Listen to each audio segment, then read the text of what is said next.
Hello everyone, आज के इस वीडियो में हम पढ़ने वाले हैं क्लास 10th रसायन विज्ञान का बहुत ही इंपॉर्टेंट टॉपिक जो है खनिज और अयस्क में अंतर। तो खनिज और अयस्क में क्या अंतर होता है आज के इस वीडियो में हम समझेंगे और मैं आपको विश्वास दिलाता हूं कि बहुत ही आसानी तरीके से आपको समझ में आएगा। तो चलिए हम समझ लेते हैं। तो यहाँ पे हमने लिख दिया है खनिज और इधर हमने लिख दिया है अयस्क। अब हम इन दोनों में डिफरेंट क्या होता है इसको समझते हैं। तो देखिए हमने 3 इंपॉर्टेंट इसका अंतर लिखा हुआ है, एक एक करके आपको समझते जाना है। सबसे पहला तो इसका परिभाषा ही इसका अंतर हो जाएगा कि भैया खनिज कहते किसे हैं और अयस्क किसे कहते हैं, इन दोनों का परिभाषा ही अंतर होगा। ठीक है, तो सबसे पहला आता है खनिज। खनिज किसे कहते हैं?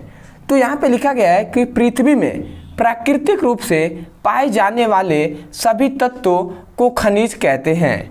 समझ में आया? मतलब प्राकृतिक रूप से पाए जाने वाले जितने भी तत्व हैं वो सभी क्या कहलाएंगे? खनिज कहलाएंगे।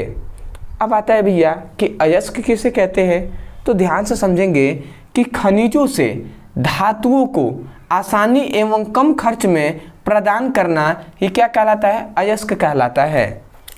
मतलब जो खनिज हैं इन खनिजों से ही हम क्या करेंगे? धातुओं को आसानी से भी प्राप्त करना है और दूसरी बात कि कम खर्च भी लगे। तो उस प्रकार के जब हम कम खर्च में ही और आसानी से कोई भी खनिज से धातुओं का निष्कर्षण करते हैं, निकालते हैं, प्रदान करते हैं, तो उसे हम क्या कहते हैं? अयस्क कहलाता है। ठीक है, वो पदार्थ।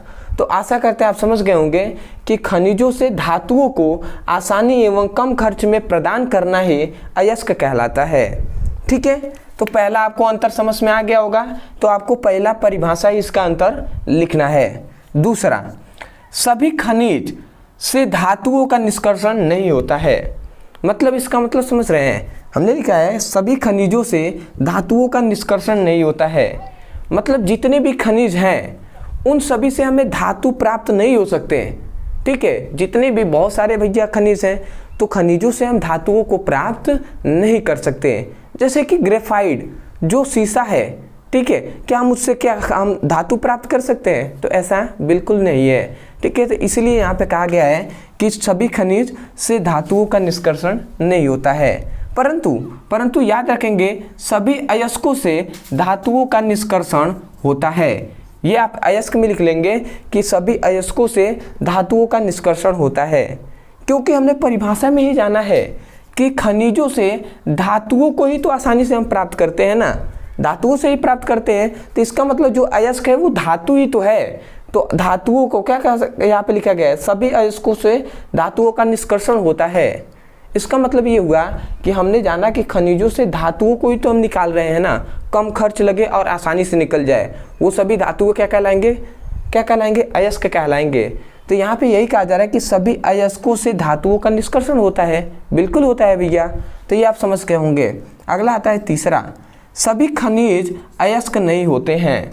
ठीक है, सभी जो खनिज हैं वो अयस्क नहीं हो सकते, बिल्कुल नहीं हो सकते। क्यों ऐसा हम कह रहे हैं? क्योंकि भैया जितने भी खनिज हैं क्या हम उन सभी से धातुओं को आसानी रूप से प्राप्त कर सकते हैं और कम खर्च में? तो ऐसा बिल्कुल नहीं होने वाला। इसलिए यहाँ पे लिखा गया है कि सभी खनिज अयस्क नहीं हो सकते, परंतु ये भी बात सत्य है कि सभी अयस्क खनिज होते हैं। क्योंकि भैया जो आसानी से हम प्राप्त कर रहे हैं तो खनिजों से ही तो प्राप्त कर रहे हैं ना। तो इसीलिए हमने यहाँ पे लिखा है कि सभी अयस्क खनिज होते हैं, बिल्कुल होते हैं। ठीक है, तो आशा करते हैं आप समझ गए होंगे।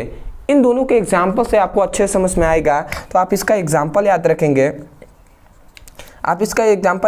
कोयला, ठीक है, पेट्रोलियम,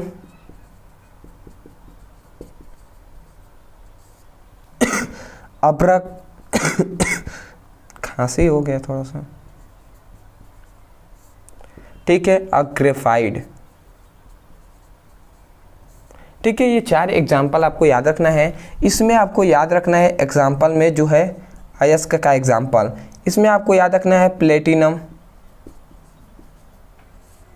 जो सोना है, जो आपकी चांदी सिल्वर है, आदि आप कर सकते हैं। तो ये सभी इसके एग्जाम्पल हैं।